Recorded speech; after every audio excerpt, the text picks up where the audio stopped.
Salut, c'est Jeff. Bienvenue à Sauvage comme une image, une émission qui est dédiée aux amoureux de la photographie. Cette semaine, je reçois Yves Marcoux, un ancien professeur qui continue à faire de la photographie. Salut Yves, ça va bien? Salut. Merci d'avoir accepté mon invitation. Et moi, te remercie pour l'invitation. Au début, j'aimerais ça que tu nous dises d'où vient ta passion pour la photographie puis ou qu'est-ce qui t'a amené à faire de la photographie. La photo, bon, étant jeune, mon grand frère faisait un peu de photos, noir et blanc. Il explorait des choses, il me donnait des petits cues, me montrait, puis ça m'intriguait. Mais j'étais quand même jeune, puis ça a demeuré là, mais ça a pris quand même plusieurs années avant que je commence à faire de la photo. Et le voyage, la nature m'a permis de prendre la photo puis d'explorer avec un appareil. Et j'y ai été difficilement parce que travail en manuel, un moment donné, je n'avais pas compris comment fonctionnait un pose-mètre. Mais un moment donné, ça a rentré. Puis, au début, c'était autodidacte. Là. Oui. Et il y a une photo que j'avais faite de ma moto, puis elle était très bonne. Bien, elle était très bonne. C'est très relatif. Elle était à ton goût. Oui. Puis, j'avais pas compris pourquoi à l'époque. Et l'année suivante, dans un voyage dans l'Ouest américain, en moto encore, j'ai fait des premières photos de nature, là, là, la photo, là, ça devenait vraiment... C'était plus juste une passion, mais je me disais, je veux faire de la photographie. Le déclic, sans jeu de mots, c'est fait. Oui, et la photo, justement, que j'avais trouvée intéressante de ma moto auparavant, c'était justement la lumière qui était belle. Et par la suite, au Colorado, l'année suivante, bon, bien, la brume et tout, là, ça mettait en perspective, ça donnait de l'atmosphère. Alors, j'ai voulu aller plus loin, puis... De pousser ça un peu plus, j'allais dire aussi, c'est le fun quand tu peux photographier des choses que les gens ne voient pas souvent. Des paysages extérieurs qu'on voit que les gens n'ont pas le plaisir d'admirer. Puis en plus, quand tu arrives avec des conditions climatiques comme ça sort de l'ordinaire. Fait qu'on est fiers de ces photos-là aussi. Ça fait du bien. Oui, puis la photo, bien, c'est ça. On a la faculté, les photographes, de voir des choses que les autres personnes ont de la difficulté à voir. Effectivement. Ça, c'est de l'observation. On voit des jeux d'ombre et tout, des lignes, et ainsi de suite. Et que les gens voient principalement un sujet en soi. Nous, on peut voir de la poésie à travers ces paysages-là. Bien, je regarde juste la lumière. Comment est-ce que nous autres, on est capable de faire la différence entre plusieurs lumières. Et puis pour la plupart des gens, il y a de la lumière où il n'y en a pas. Oui, c'est ça. Il y a moins de... Et qu'est-ce qui t'a amené à être professeur? Parce que là, c'est pas tout le monde qui aime la photo qui décide de consacrer sa vie à ça. Bien, disons que là, j'avais fait des études en photographie. Puis, c'est parce que là, de façon autodidacte, c'est quand même assez long. Puis là, tu es entouré de plein de professeurs et avec d'autres élèves aussi. Fait que tu as des cues, des feedbacks. Ça fait un beau melting pot. Oui, il y a de l'échange et tout. C'est très social. Et pendant les études, même, il y en a qui me disaient que j'avais une bonne façon d'exprimer. Mais bon, je m'étais dit ça. Plus tard, je veux faire telle chose, des livres. Et je veux aussi enseigner. Puis, à un moment donné, ça s'est fait. Là, j'ai pas provoqué les choses, mais c'est arrivé. Puis, j'ai embarqué dans le bateau. J'ai senti que je suis bien dans ce domaine-là. J'aimerais bien qu'on regarde ton travail. Fait qu'on va débuter avec la première photo. Quand on parlait de brume. Oui, brume. Et bien, petite anecdote pour cette image-là. La photographie, parfois, ou souvent, ça dépend du style de photographie qu'on fait. Mais dans ce cas ici, c'était une photographie. J'étais passé dans le parc du Mont-Tremblant. C'est au Mont-Tremblant, ça? Oui, dans le parc du Mont-Tremblant. Wow! OK. Et c'est le sentier de la Corniche. J'étais passé là avec mes filles à l'été, en vacances. Mais comme un certain Foglia avait déjà dit, il est en vacances, lui, mais il se ramasse toujours dans une librairie. Alors moi, j'étais en vacances, mais finalement, bien, ici, il y a quelque chose à faire. J'étais à l'été, puis je me suis dit, quand je pourrais revenir? Oui, l'automne. Puis là, ben, on analyse la lumière et tout. OK, ça va être le matin. Et je suis retourné à l'automne, couché dans la voiture, et je me lève le matin, la grosse brume. Alors, j'ai dit, qu'est-ce que je fais? Parce que c'est peut-être un 45 minutes de randonnée pour monter à Corniche. Alors, j'ai dit, j'y vais. Puis là, en montant, je me dis, peut-être que je vais monter au-dessus de la brume. Et je dis, ça vaut la peine parce que parfois, c'est ça, la photo. On fait du repérage et là, on va mettre en application ce qu'on avait cru qui serait bon. Et parfois, on revient avec rien, mais parfois, on revient avec quelque chose d'intéressant. Et là, bien, j'ai monté au-dessus des nuages. Et j'étais arrivé vraiment là, avant le lever de soleil. Je suis redescendu 2h30 plus tard, le temps que la brume se dissipe, et que j'ai eu le temps de faire plusieurs versions. Et ben c'est ça, c'est un peu comme un cuisinier qui mijote le tout. Et lorsqu'il prend sa dernière, il goûte et là, c'est comme si on pesait sur le bouton. On vient enregistrer, là, le fond, la planification qu'on a faite. Dans certains cas, cette image-là, c'est ça qui s'est passé. Mais la plupart de tes images, est-ce que tu es planifié ou c'est un mélange de oui, certaines je planifie, d'autres sur place, je fais telle chose? Les deux, effectivement. Les deux? Parce que celle-ci, ça a été planifié, mais d'autres fois, tu arrives à un endroit, puis comme La magie, il va en avoir des images, justement. OK. On va y aller avec une autre, justement. OK. Puis effectivement, celle-là, aux îles de la Madeleine, je débarque le soir aux îles de la Madeleine. Le lendemain matin, bon, je choisis telle plage. J'avais jamais vu le décor des îles de la Madeleine en réalité. Et qu'est-ce que je peux faire ici?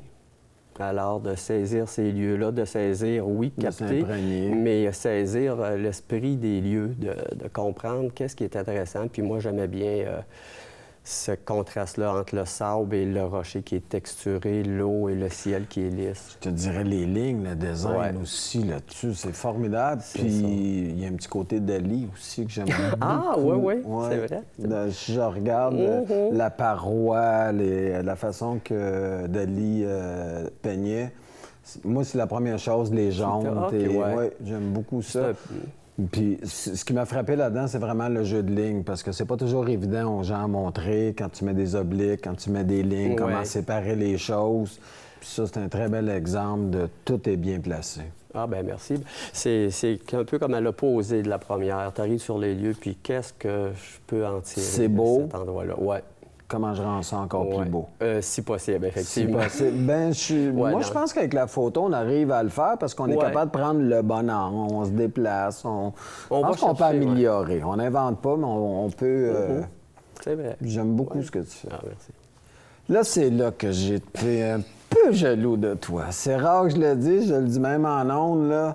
Moi, je l'ai photographié, ce rocher-là, de tous les bords, tous les côtés. Il n'y a rien qui ressemble à ça. Je veux vraiment que tu m'expliques comment tu es arrivé à une aussi belle photo, une aussi belle lumière. Bien, celle-là, je la présente parce que, justement, c'est un sujet que tout le monde qui est en Gaspésie, probablement, qui ont fait une photo du rocher. Puis en plus, je suis au bout du quai. Fait que là, le point de vue, il n'est pas recherché. Par contre, comment faire une photo qui n'a pas été faite, ou en tout cas que j'ai pas vue?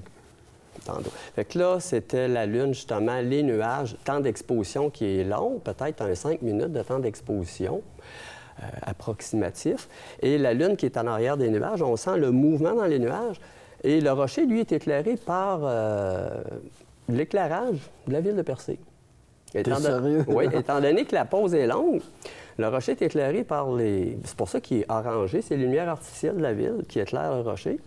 Et la Lune, étant donné qu'on voit au-dessus du rocher, on ne la voit pas directement parce que ça serait vraiment surexposé. Alors, les nuages cachaient le tout.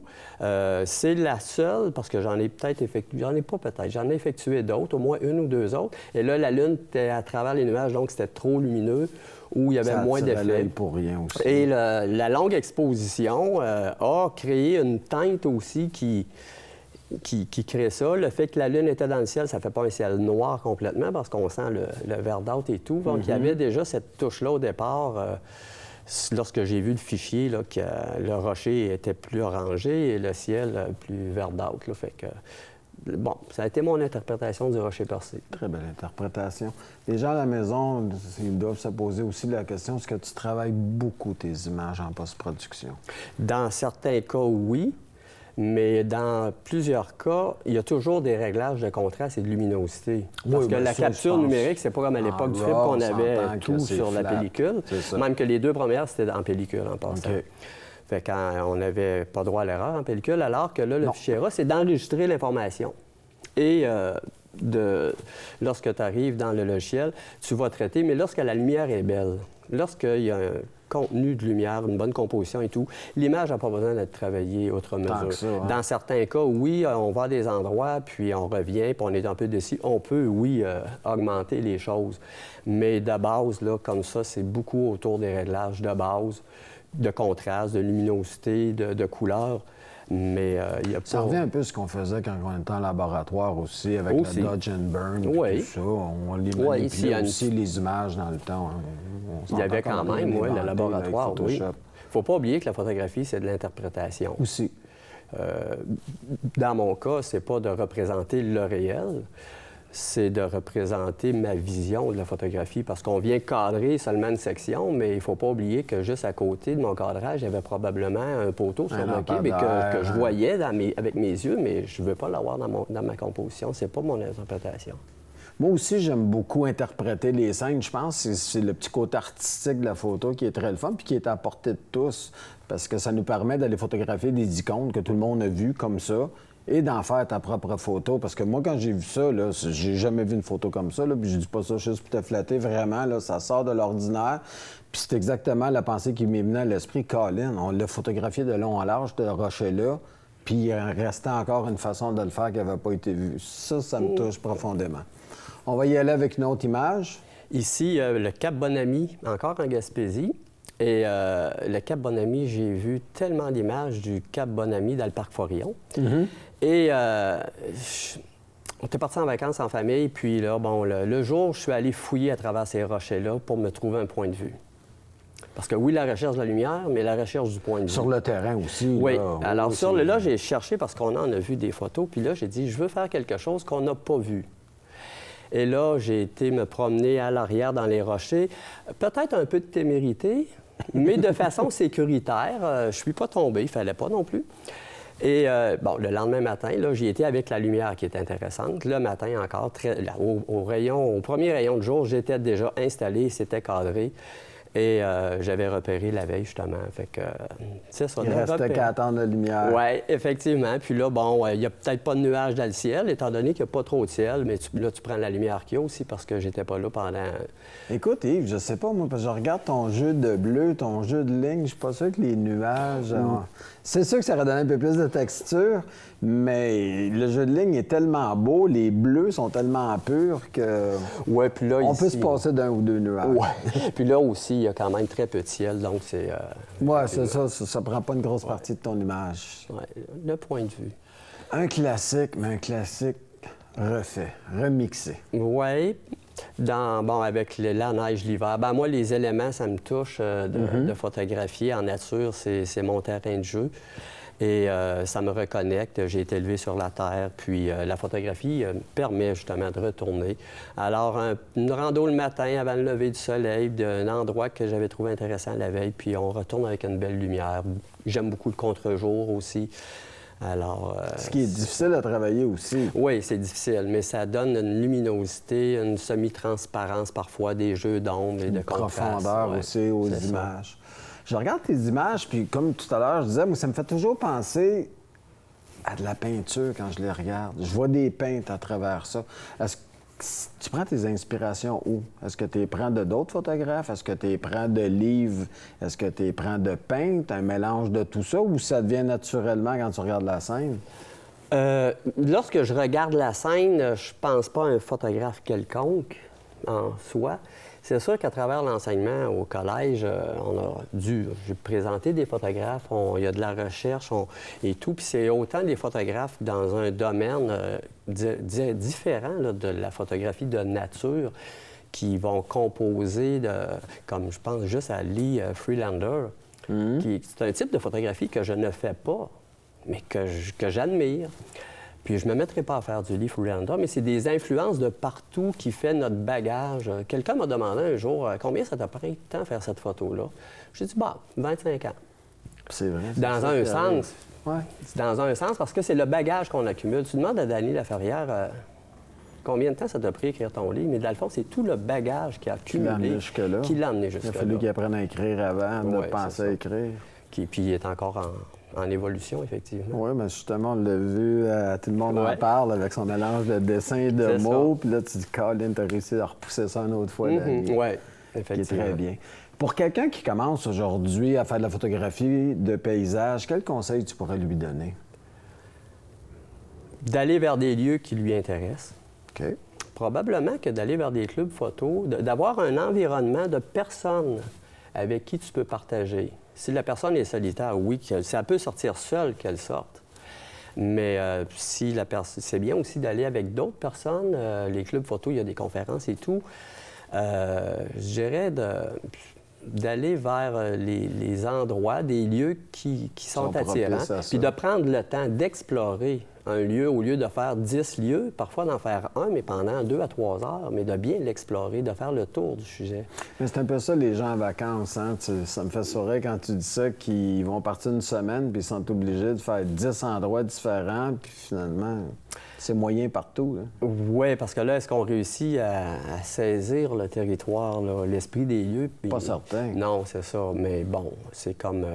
Mais pour de passer du temps seul avec sa caméra avant, un peu de comprendre sa caméra avant de la comprendre sur le terrain, il faut l'avoir compris chez soi. Mais de partir... Moi, je trouve que partir seul ou à un petit groupe, là, on s'en va sur le bord d'un ruisseau si le ruisseau t'intéresse, puis tu passes 2-3 heures là-dedans. Puis à un moment donné, tu dis, j'ai plus rien à faire, puis c'est faux parce que... Il reste toujours quelque chose à faire. Ben, c'est ce qui fait la beauté de la photo aussi. Ça nous oblige à observer. Ça me touche quand tu me dis d'apprendre à connaître aussi son appareil, parce que je me dis, moi, quand j'arrive en quelque part, je veux pas penser à ma caméra. Je veux que ce soit comme un pinceau. Je sache exactement ce que je veux faire avec, saisir ce qu'il y a là, parce que, tu sais, comme moi, quand on fait de la photo à l'extérieur, la lumière change, on contrôle rien. Ouais. On est à un coup de vent que tout change. Ouais. Fait que c'est pas le temps de commencer à dire, ouais, on y est où ce bouton-là, puis comment je peux faire du bracketing avec ça, puis c'est ce que je dis aux gens, moi, quand tu arrives sur place, là, faut pas que tu penses technique, là. Faut que tu penses avec ta tête, faut que tu penses artiste. Tu t'en vas faire des photos, tu t'en vas pas apprendre comment ton appareil fonctionne. Puis, moi, j'ai même des amis à un moment donné qui s'achetaient un appareil photo avant de partir en voyage. Là, vous faites exprès, là. Il faut que tu le connaisses. Parce que, effectivement, oui, je suis tout à fait d'accord avec toi. Là, c'est un peu comme ça passe, puis là, ben la technique, il faut que c'est tel bouton et puis c'est fait. Ouais. Moi, je connais pas toutes les fonctions de ma caméra. Moi non plus, mais celles que j'utilise, c'est ça. Je les cherche pas. Oui. On parle de voyage, c'est quelque chose qui touche aussi. Tu fais beaucoup de photos en voyage ou tu fais des voyages pour faire des photos. Lequel vient en premier? Je dirais que c'est parallèle. Ah oui, les deux avancent. Dans le fond, ça me tente de voyager, puis ça serait bien de faire des photos, puis aussi d'augmenter le nombre d'images et tout. Là. C'est comme... Justement, on va en avoir des photos qui reflètent bien cet esprit-là. C'est à l'aiguille du midi, panoramique. Très large, panoramique, et une lumière plus du zénith, là, en plein jour. Mais là, le point de vue quand même assez limité, là. Mais de réussir à faire une image, là, je trouvais que le panoramique, puis le ciel était quand même intéressant, avec un peu de nuages, fait que j'ai décidé de faire une panoramique, puis... Mais je pense aussi le choix du panoramique, c'est que on arrive à redonner le côté grandiose à une scène aussi. Parce que moi, je suis pas bon en photo. Comme je te disais en début d'émission, je suis pas bon en photo de paysage.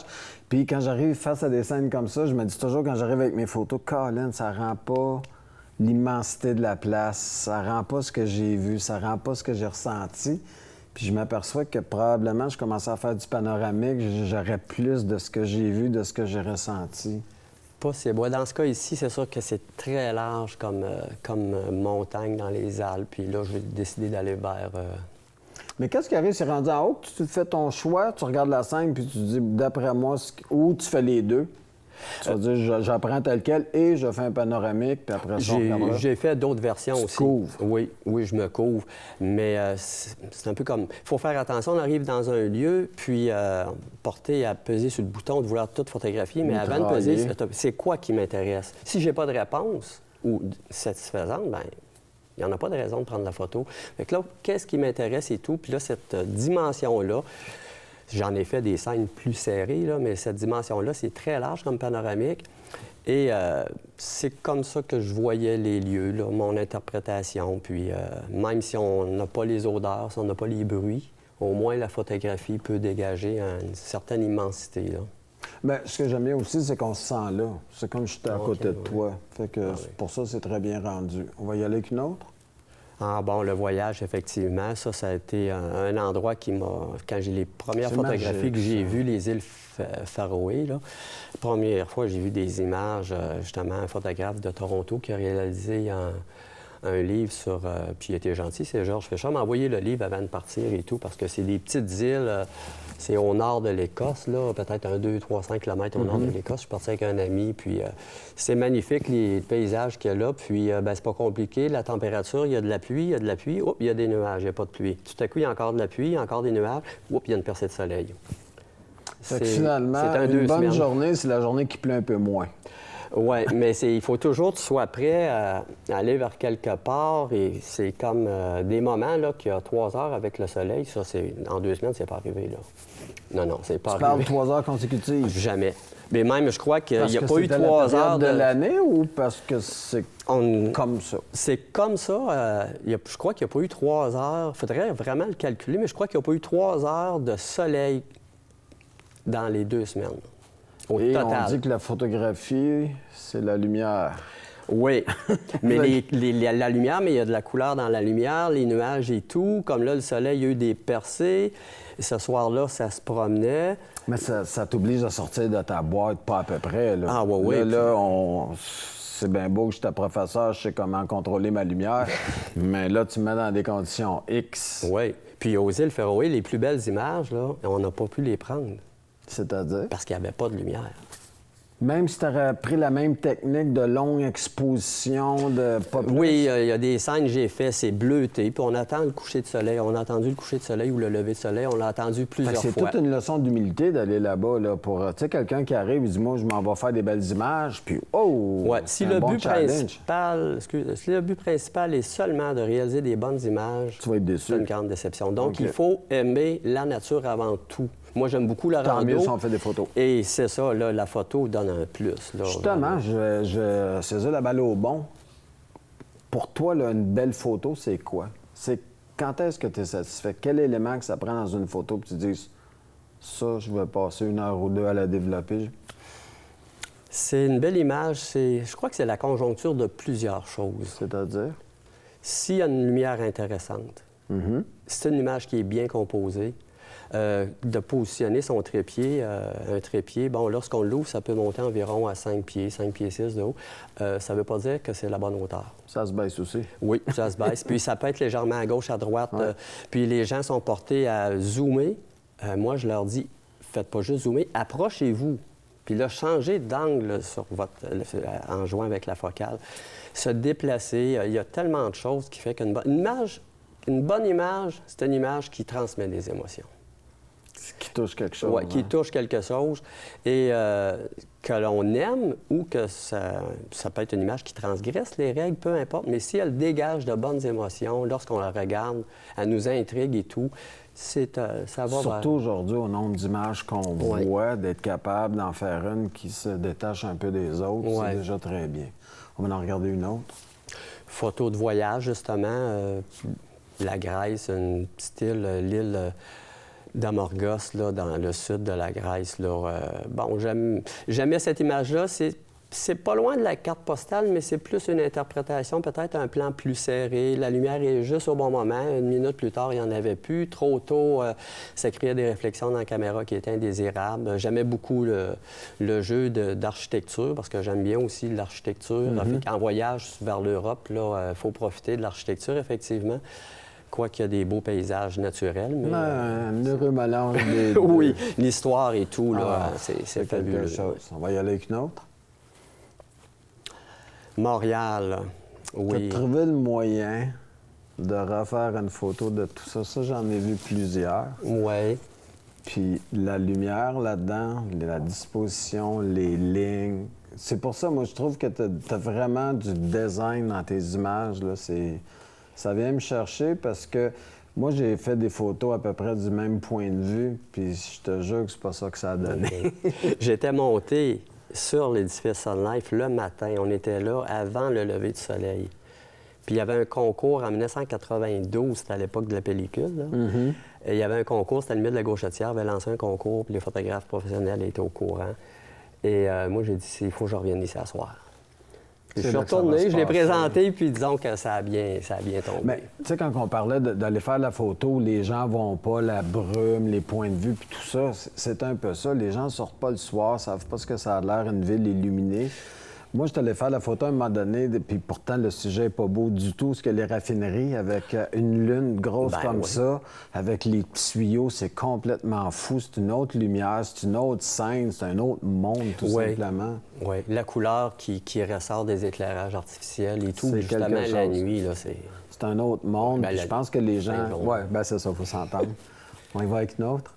Oh, le casino, oui, le gros bonbon, puis c'est encore en pellicule. J'ai apporté quand même des anciennes images, pas seulement des récentes. Une bonne image, c'est une bonne image. Oui, puis c'est ça, le contraste des couleurs, le contraste de l'architecture, puis là, le ciel qui est une couleur assez opposée au jaune qu'on trouve du casino. Ça crée des... T'aurais voulu dessiner le ciel, t'aurais pas fait mieux, là. Puis le non, ça a tombé... ça punch, ça comme on dit, ça a tombé le bonsoir. Ça a tombé le bonsoir, puis je pense que ça a tombé sur un bon photographe aussi. Il faut y aller à quelques reprises, ça. Ouais.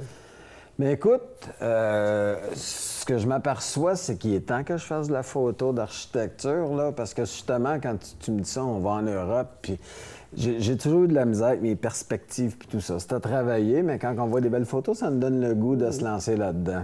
C'est bien. Fait qu'écoute, on est déjà rendu à la fin de l'émission. Ça a passé super vite. Vraiment, là, tu me donnes le goût de partir en voyage. Et puis, je vais me lancer. Je vais en faire un peu plus là, de photos, de paysages. Je vais revenir à la base, comme ils disent au hockey. Là, on va repratiquer dans les coins, puis on va s'arranger, puis ça aille bien. Merci beaucoup. Ça fait plaisir. C'est super gentil d'être venu à mon émission. Fait que pour vous autres à la maison, ben j'espère que vous avez pris quelques conseils en cours de chemin. Regardez ces belles images-là. Vous allez sortir, faire de la photo, parce que la photo, c'est comme n'importe quoi. Plus on pratique, meilleur on devient. C'est 10 000 photos avant d'être bon, ou à peu près? Disons. Fait que, à coup de 1000. Fait qu'on se revoit la semaine prochaine. Merci beaucoup. Bonne semaine.